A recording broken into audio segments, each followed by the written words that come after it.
Hey guys, welcome back to the Power of 1 Million, where we are talking to people who have done a million of something, whether that's $1 million, 1 million downloads, 1 million posts, or like my guest today, Yamilee, raised $1 million for a nonprofit. I am so excited to talk to her. She's been knowing me since I was in college. So, oh my gosh, that's like a long time. Very long. Welcome, Yamilee. Thank you. So happy to be here with you. Yes. First of all, people are going to be super excited to see two black women that went to MIT. Yes. Like, y'all, we exist. We are here. We are here. We did it. We have rhythm. We know how, like, we are smart, but we also know how to have fun. So tell the people a little bit about who you are. Sure. Let's see. I'm Yamilee from Long Island, New York. Now live in Brooklyn. I, love to be creative and artistic, yet organized and to the point, sort of like I like the balance of those two things that seem kind of distinct are apart. So like when I was growing up, I loved to dance. I played the violin, but then I also like math, science, and those subjects. So yeah, that's what led me to MIT. That led me to eventually start STEM from dance. I can keep going. Is that you good? Okay. Well, real quick question for you. So, how did you like your MIT experience? Because people always ask me that. Okay, I'd say in hindsight, I'm grateful. But I do have memories that while I was in it, it was a struggle. It was a struggle. I just think the expectations are just so high, and like we're like overachievers. Like we wanted to meet that, and so super hard. But then like we did so many things outside of class that just made it worth it. And those are some of the things that I remember the most. Yeah, like being on the step team. Do you remember the competition? Of course. Yes. Like we always won. So y'all, we were on the National Black MBA Association, or NSBE. Black engineers. Sorry, Black engineers had a step team, and I wasn't even an engineer, but I was like, let's be on the step team. So we started the step team, and y'all, we won like every competition.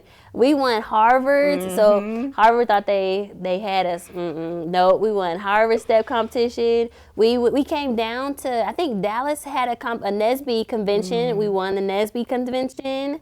We killed it. We killed it. And those are some of the things I remember the most, and like I cherish. So that's the part that makes me look so fondly back to that experience because it was hard, but we had fun. We built relationships, and I'm so grateful for it now that I'm not doing it. That part. Right. I feel like the classes were tough, but the things I loved the most is that MIT actually had money. So I remember that like we had it was a Black Women Association, BWA. We had OMASAC, that's like the Office of Minority Education. But they like really gave us opportunities outside of the classroom. And I feel like there's some colleges that you don't get that kind of experience. And then there wasn't a lot of us Black people, so we kind of all knew each other. So that part, I remember that part too. Yeah. And I like that they intentionally made an environment that wasn't competitive. Like, we could collaborate on homework assignments, and that takes away the edge when you put a bunch of like brainiacs, nerds in the same room together. Exactly. Did you do interface? I did. I did interface too. Like so for those that don't know, interface is when you come like a month early to MIT so that you could make sure that you're like academically at the right level. I know I wasn't. I had graduated like third in my class, but at the same time, all these people were coming in and they had already done all the math and sciences at their high schools. I didn't have that. Did you, was your high school prepare you right or well? Yeah, 'cause I got to take AP Physics, AP Calculus. So I felt like going into interphase, I was, like prepared, but then through interphase, I was able to really feel comfortable to go into my freshman class and feel like, yes, I may be one of the few people who look like me, but but I'm here and I know what's happening right now. And so I'm really grateful for like what I was able to do in high school and interphase. Now, what was your major? Mechanical engineering. You were mechy. Mm-hmm. Now, what was your hardest class and easiest class, if you can Fluid remember? dynamics. Fluid dynamics. Hardest class? Yes. What is that about? I have no idea. Like, it just sounds hard. I didn't take that class. So It's like the science of how like fluids, like liquids and gases, move, and they're just really complex compared to, you know, solid objects. There's just a lot of complexity. It's real hard. Girl, mine was probability. I took that class like 3 times. Because they gave us, I'm not sure if they did it when, like, your year, but they allowed us to, like, take a class, and if we thought that we were going to get a bad grade, we could, like, drop the class and take it again. Yeah. I took that class 3 times. Okay. Because every time I would go in, they had all these equations for, like, how to equate the probability of something happening. And it would be like, well, what's the probability that you get on this train and someone else gets on the train with a red shirt on? And we had to actually figure that out. Like, well, statistically, the probability is da da da da da. And I feel like now, I'm so glad I took it 3 times, because it's kind of something that I use in trading. Nice. Like, well, what's the probability that I'm going to be successful in this trade? But back then, girl. Like, why am I here again? 3rd time. Right. Goodness. So you came out of MIT, and then what happened from there? So I became a teacher. I was really compelled by the number of Black women that were at MIT, how few of us there were. And I just felt like I wasn't that, like, I'm great, but I'm not that extraordinary that, like, I should be one of, like, 20 in our class. Yeah. So that just really was picking at me, like, why is that so? And so I wanted to become a teacher, to learn what was happening at the K-12 level. I did that through Teach for America, and was really inspired with my students, and kind of had this aha that, you know, like, I clearly love math, you know, choosing engineering, but my students were just so, like, blah about it. But I'm just like, but it's equations. You know, it's a quadratic equation. Like, why aren't you don't like this? Right. And so I said, that's why I was like, how do I get a young girl, a young boy to be excited about this, and to see that it's like beneficial to be competent in these things. Yeah. And that's what got me thinking about dance. Like, when I'm in a dance, I've been dancing my whole life, and, like, when I think about dance, I think about community, fun, laughter, like friendship, joy. And what would it be like for those words to describe what it's like to learn about equations and these things? Yeah. And so I'm like, there's something about, and we know our folks of color like to dance. And so, Hey, get it. No, and you've demonstrated that. You didn't see my little pop right there? I did. Again, okay. You can tell we've been knowing each other forever.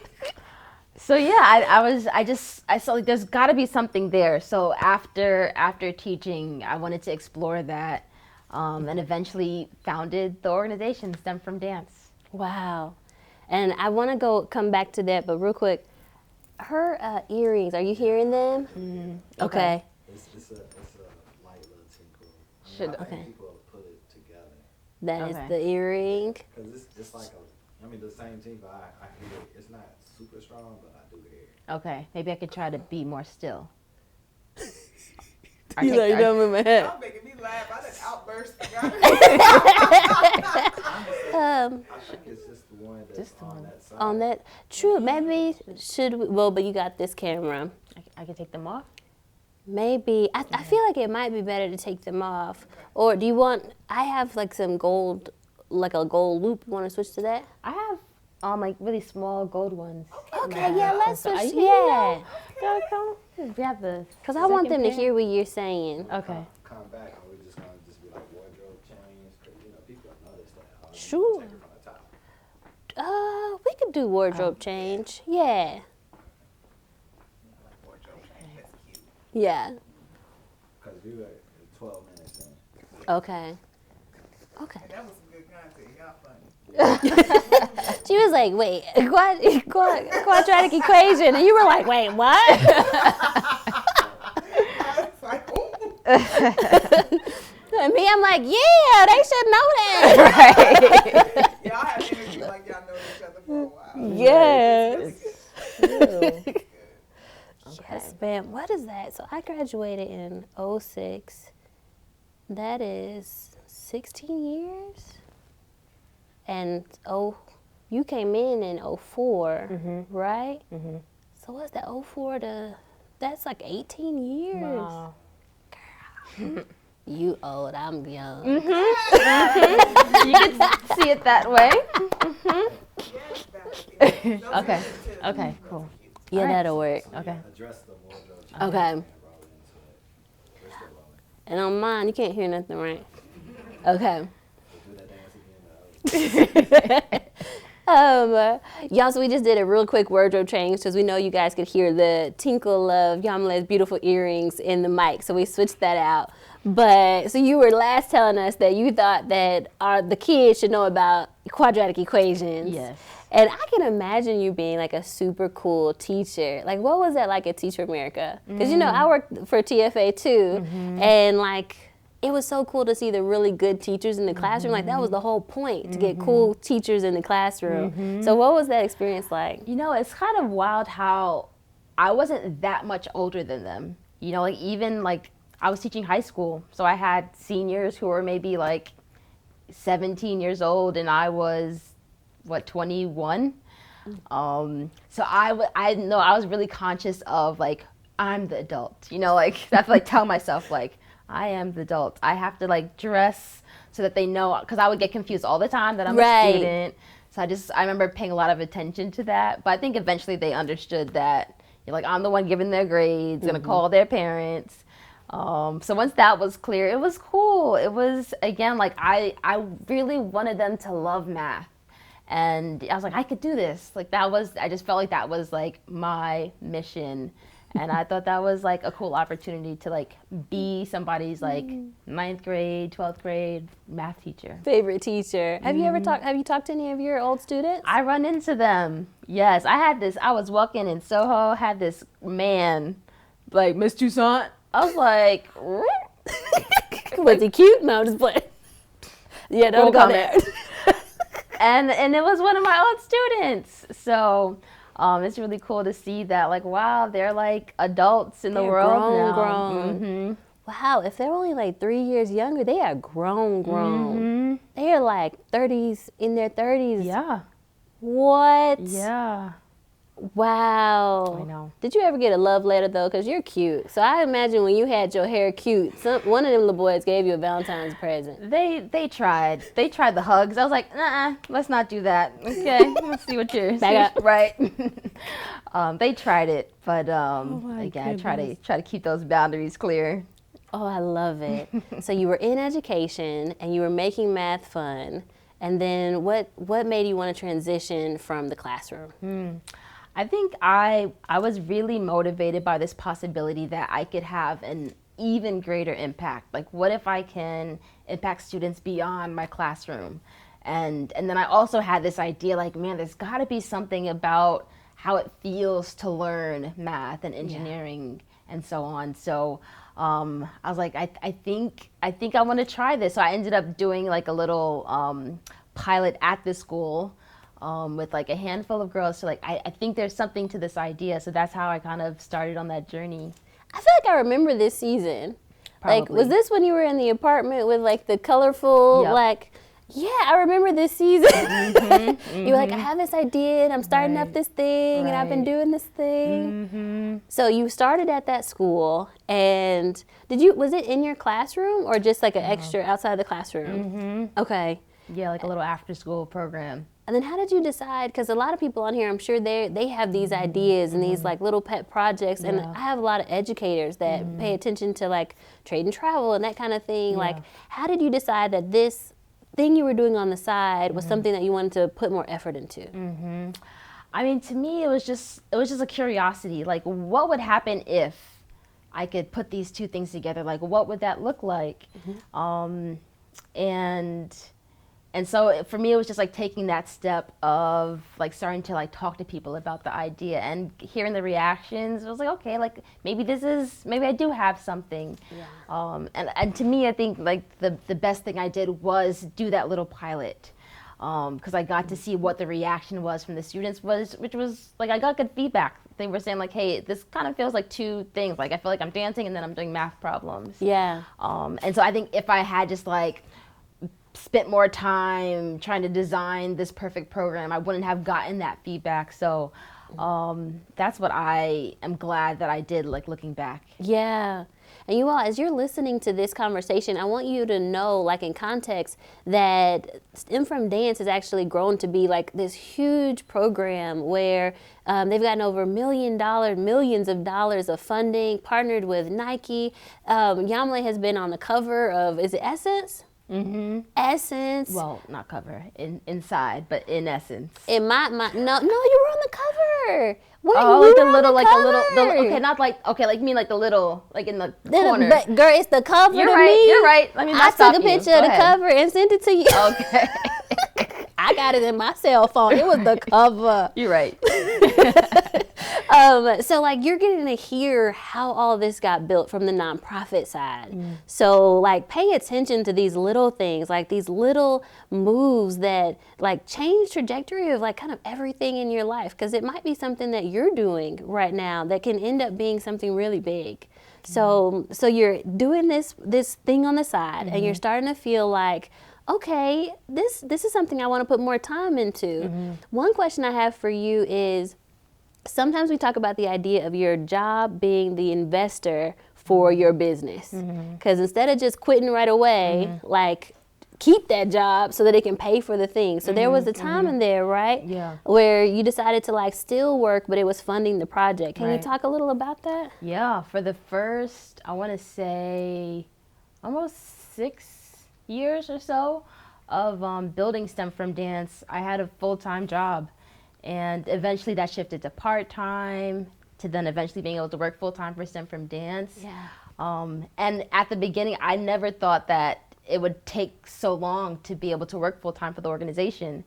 And so it was a commitment to, live on less. Yeah. It felt like a sacrifice, but it's like, there's this like desire in me to like see this thing take off. Like I know there's something here. Yeah. Even though I wasn't seeing it, I just, felt like it was worth the risk. What did that feel like when you were tired from working like a full day at a job and then still had to put effort into your nonprofit? Like, take us into like, what was one time where you felt like, or were there any times where you felt like you might quit or give it up?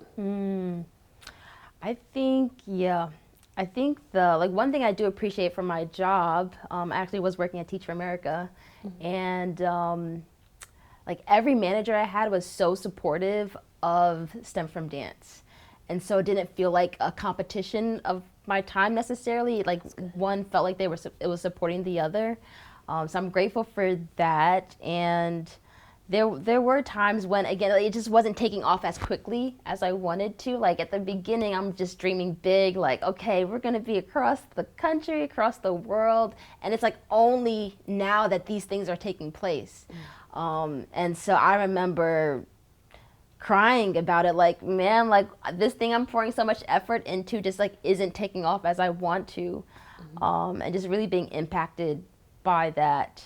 But then there was always just like enough to keep me going, like something that would happen. Like I remember a time when like funding was really low, and we were like maybe 2 months away from like running out, not being able to pay staff, and then like a big donation would come through, and that's like just enough to say like to encourage me to keep going. So there's a lot of those moments over the years. Yeah.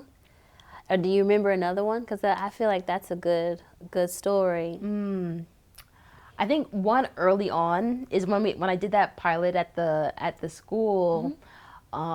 We had a performance. That's how it was going to end, and so I was like, okay, let me use this as a way to get the evidence I need to show that this works. So I had a videographer, photographer, got an audience to come through. The students didn't show up. What? They didn't show up.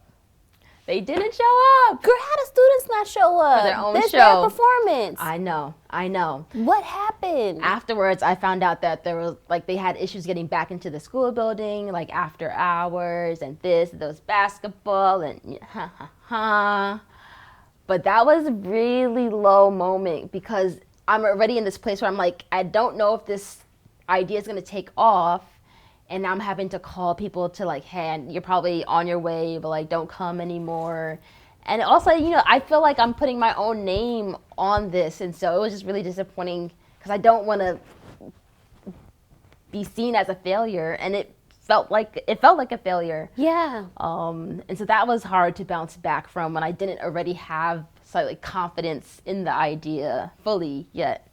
How did you get over the fact that I'm giving all my energy to you and you all don't care? Like, to me, I'll take stuff personally. I would have been like, you all don't care enough to even show up? Like, how did you get over that? Or is that even how you felt? For sure, in the moment, because I'm like, man, I put all of this together so you could have this moment, because I feel like it's these moments, especially in our upbringing, that really, pour into our lives. And so I think it was afterwards when I got to hear more about, like what happened, that it wasn't not because I didn't care, but some other things that got in the way that kind of eased my feelings towards it. And again, it's like I couldn't even dwell on that because I had to like go on to the next thing to see, how to move this thing forward. So I didn't even stop after that. It was just like, okay, what's the next thing? Wow. And hold on one second, because I think, did the light go out? Can we still keep going, or? Did it go up? Mm-hmm. Yeah, sure it did. I thought something was different. I was like, why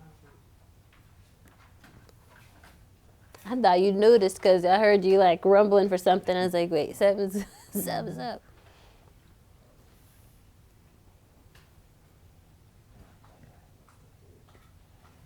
Okay.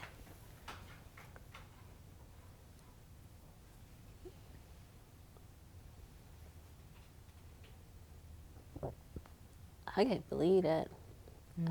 That would have been a hard moment to get over. And then people were coming. That's okay. I'm gonna say what I said over again because I can't believe I know. that would have been a hard moment to get over. That's almost like having a wedding and the groom not showing up. I still remember being in this like empty school hallway, just sitting in the hallway, calling people. And again, like at that moment, like I mean, not at that moment, but afterwards, it's like, okay, like I still believed in it enough to keep going. Wow. What? I guess I get it because like I've been there too, where like something just crushes you and you still think like, let's go. Like, like in trading, it would be like I lost like the first time I lost like a ton of money and having to like pick myself up. But it's different when you feel like people let you down. Are there ever any other times in your life, and it could be related to STEM from dance or others, where you just felt like people let you down? Man, I think, I guess when I think about fundraising for STEM from dance, in the beginning, what I learned is that not a lot of people like to support things that are new, things that haven't been proven. But it's like, hold up, I need the resources to prove this. I think of conversations I had with people that I was hoping would support. And then again, like in times when like I needed to support, the payroll, and just like walking away from those conversations, not with, the answer that I was hoping for. It's really disappointing when I'm trying to convince somebody to take a risk, like take a chance on this idea. Yeah. I think that was tough. How do you push through as an executive director on a nonprofit when you feel like when you're in that position? It is creating something that has an impact that meets the need of, you know, some population. I feel like it's easy to think of the other things, like having a cool name and a logo, or like needing this kind of, you know, document. Like when you to start it, it's all about having an idea that works, that has an impact. And from there, like the other things are easy to surround it. And so for me, my focus was, okay, like I know I want to do something with dance and STEM, but how do they support one another in a way that makes this impact? Yeah. And that's what took years to figure out. Like eventually we landed on the, like the performance space, because we know that a lot of pop artists, they don't just like sing and dance. They do have some kind of technology that's on their stage backdrop, sometimes what they're wearing. So how can we help students to recreate that? So like, hey, you saw Beyonce have this in her concert, like we can make a performance that like emulates that. Yeah. And so that's like the sweet spot we landed. So we have students create costumes that light up. They get to dance on stages where, you know, when they push their arm out, some shape looks like it's shooting out of their hand, and all these cool interactions. That's so cool. Yeah. I saw one of the productions in like one of your videos, and I was like, oh, that's really cool. They were like dancing, and as they danced, different things lit up, and they actually had done the coding for that.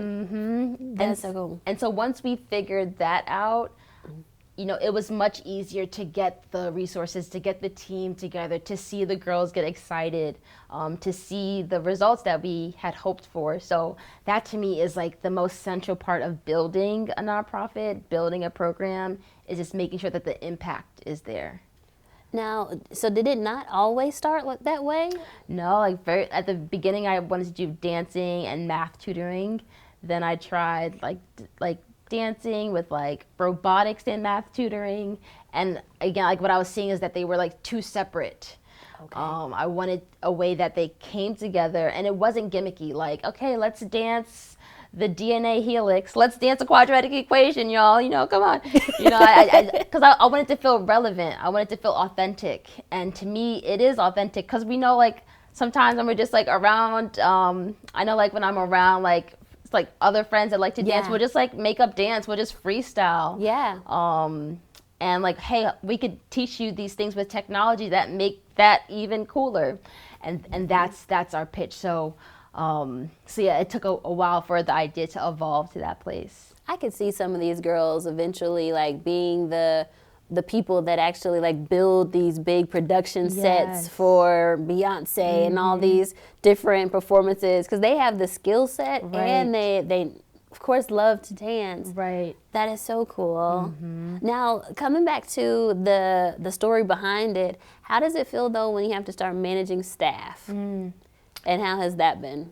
It's rewarding, and it's tough. It's a challenge. People are crazy, but or at least, oh, maybe that's just me. Not you. Me. People are crazy. No, it's hard.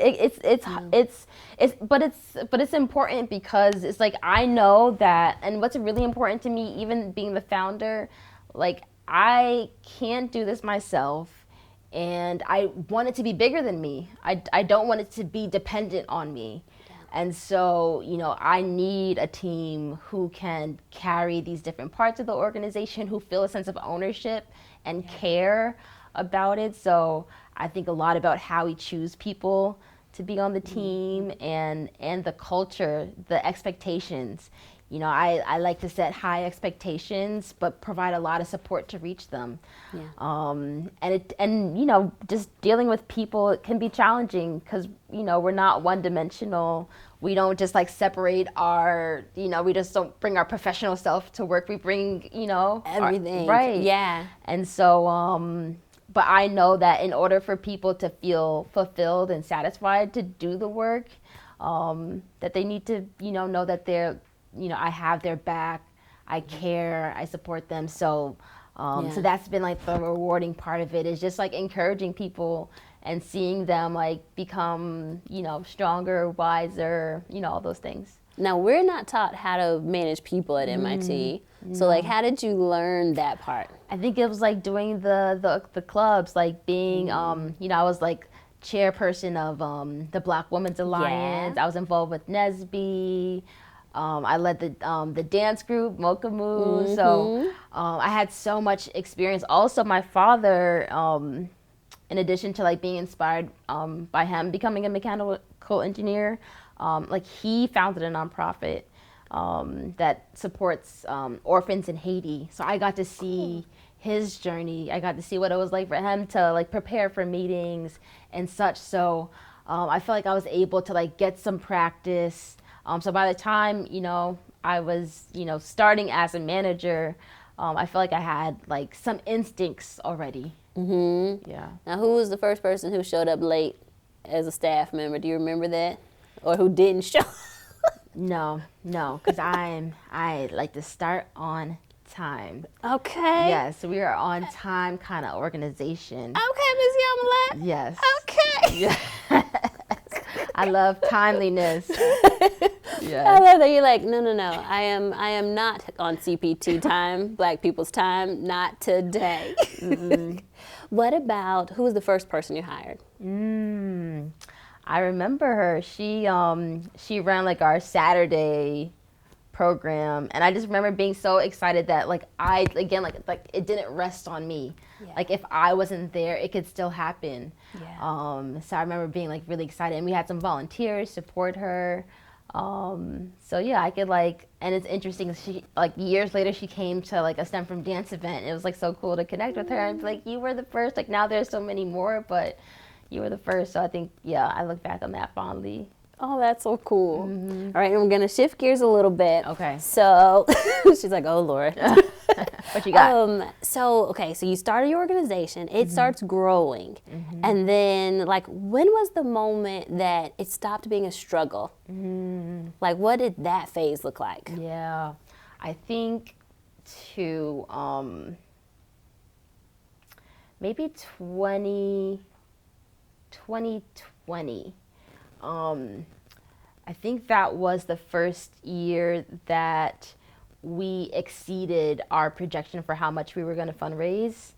And when, you know, since we exceeded it, then we had, you know, money to decide what to do with. And that was exciting. I think another moment, I went on maternity leave when I had my son, and while I was out, we raised a bunch of money. So when I came back, I came back to like the opportunity of like, okay, like I'm back to work, and now we could like build our team. I think those moments when like we have more than like we need to just like cover the bills, that's what excites me, because like, okay, now we can actually grow, we can build. And that's like the importance of having our partners, our funders, because I think that's what makes the grind of a nonprofit so difficult, because every year you have to raise this money. But like we're starting to get like multi-year commitments, people making, you know, pledges over multiple years, so that when we start the new year, we already have, you know, money that's lined up. And that just adds so much like freedom, even just like creative freedom, to start thinking like, wow, like, okay, if I could have, you know, more people on my team, like what positions would that be? Where would we invest? Like, what would it look like to not have to like skimp on like the materials that we purchase, but we can like get the girls like nice costumes to wear. And there's like an excitement that comes, not just for me, but like for the whole team, to not feel like we're like having to be scrappy all the time. Right. So that's when I feel like, okay, like we're in a groove, and it felt like not temporary, but like something that we would be able to sustain. Take me to the moment when you first got like your big donation from a partner. Or one that's like real memorable. Like, oh my God. I'd say that one that comes to mind is Zoom. Zoom is our biggest corporate sponsor. Okay, Zoom. I feel better about doing Zoom meetings now. I know they're sponsoring things. Us down.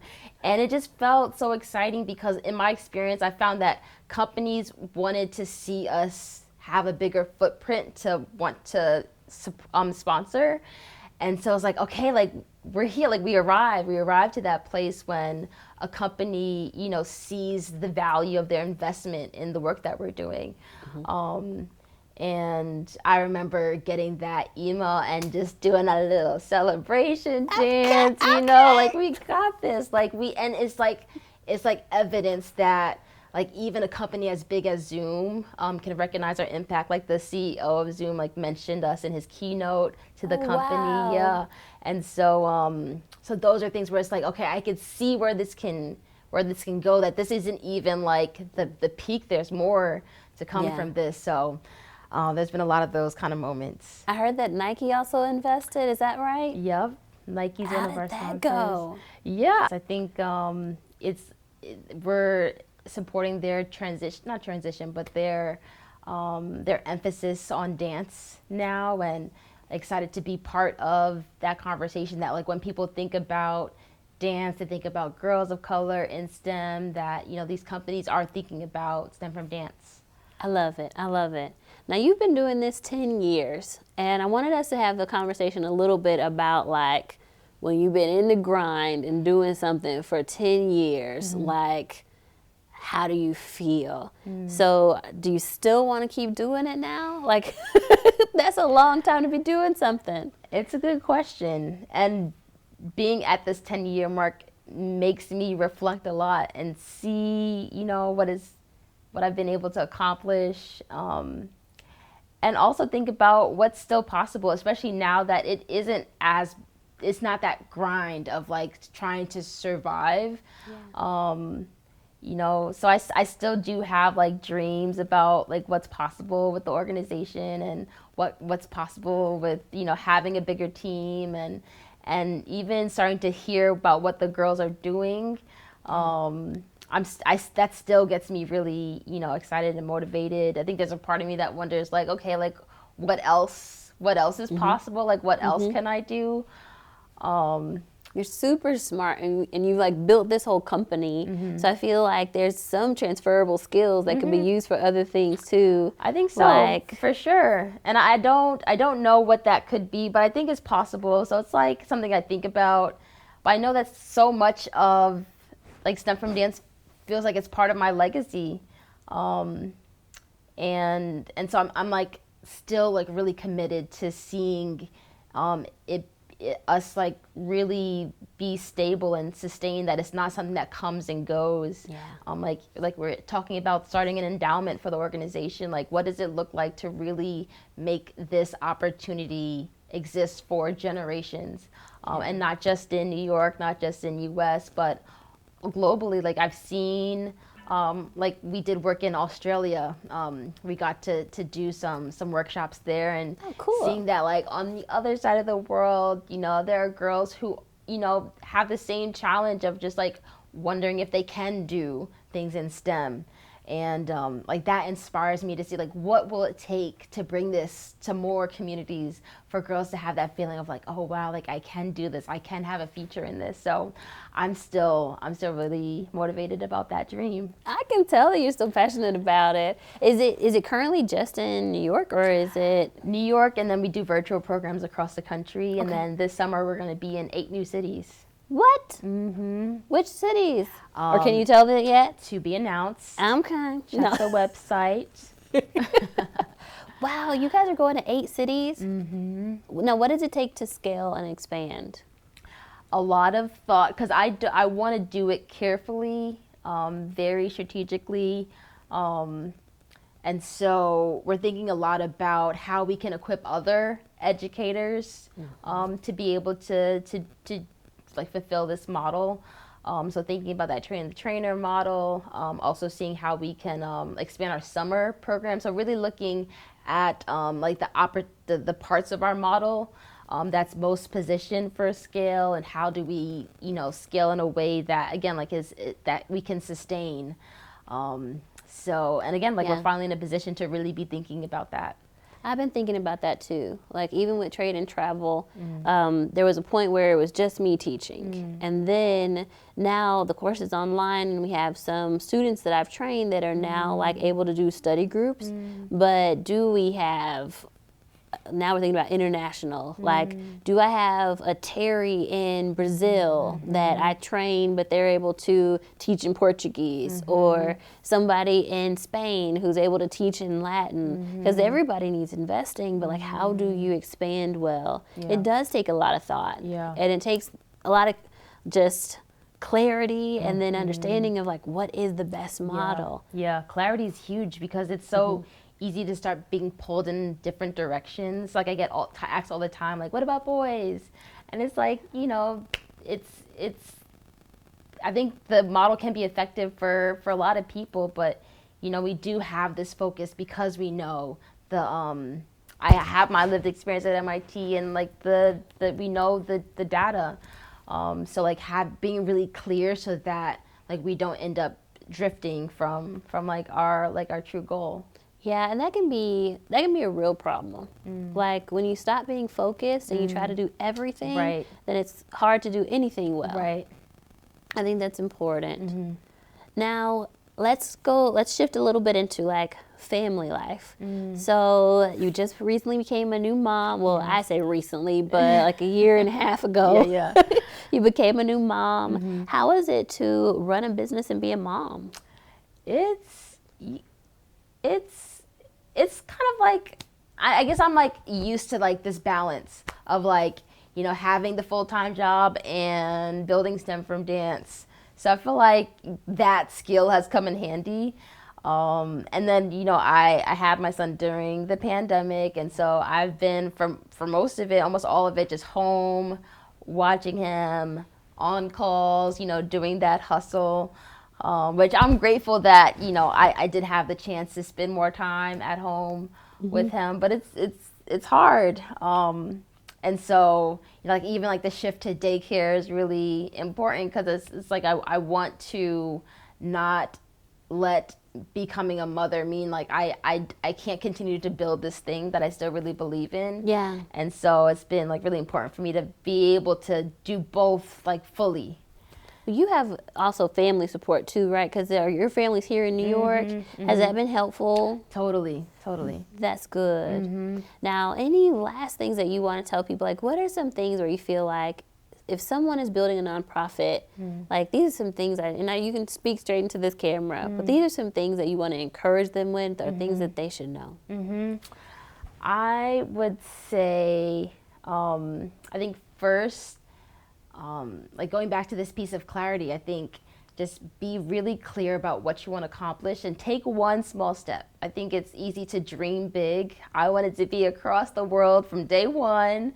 So I just encourage, you know, people to really think about like what's one step and just and take that step and not focus on like the external things like the colors of the organization, but like really think about the impact and how you can make that impact, and really connect with the people that you want to serve.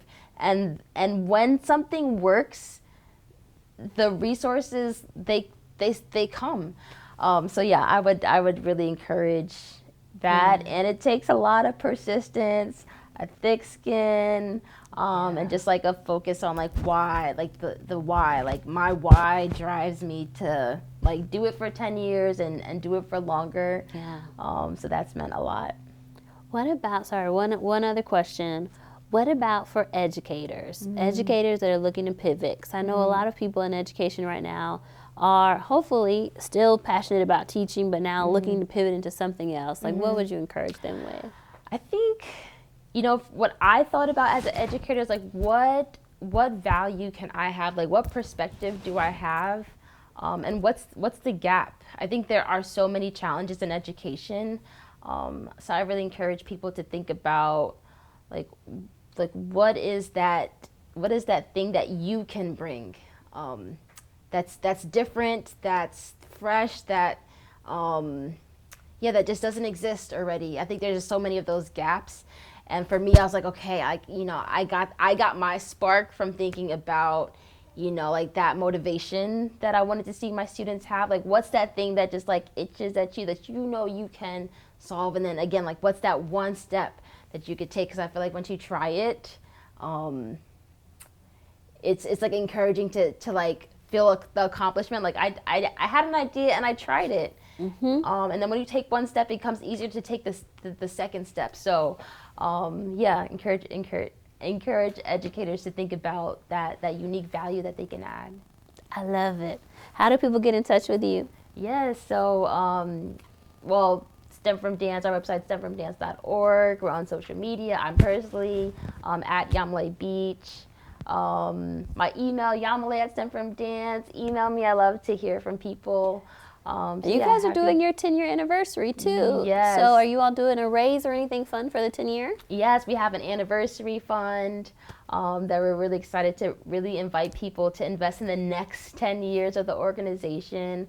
So those who are interested can go to our website, contact me. I would love to have conversations about ways to partner with companies, foundations, individuals. So we welcome all those kind of conversations. It's a great time to be part of this movement we're building. Yes. I'm gonna have you do one more thing in this camera. Okay. Like you were one of very few people who knew me in college. Okay. What are your favorite memories of me or us? Okay. I think back to being on the step team. Okay, we're in rehearsal. Okay, me and my buddy, we're just like, giggling, talking. Here comes Tracy. Oh, like, you gotta separate. So you go over there, okay? I'm like, we're in college, but I'm paying attention. I'm not trying to get in trouble by Tracy. It's so true, y'all. I was the captain of the step team. I had to make sure everybody was on point. She did that. I remember somebody told me, they were like, yeah, we know we're not ready until we all hate you, and then we're ready to go. Like, dang. That sounds familiar. But we won. We did. It paid off. We loved you after that. Appreciate it. Appreciate it. Well, thank you so much for your time, Yamilee. Thank you for This was having really me. great. Yes.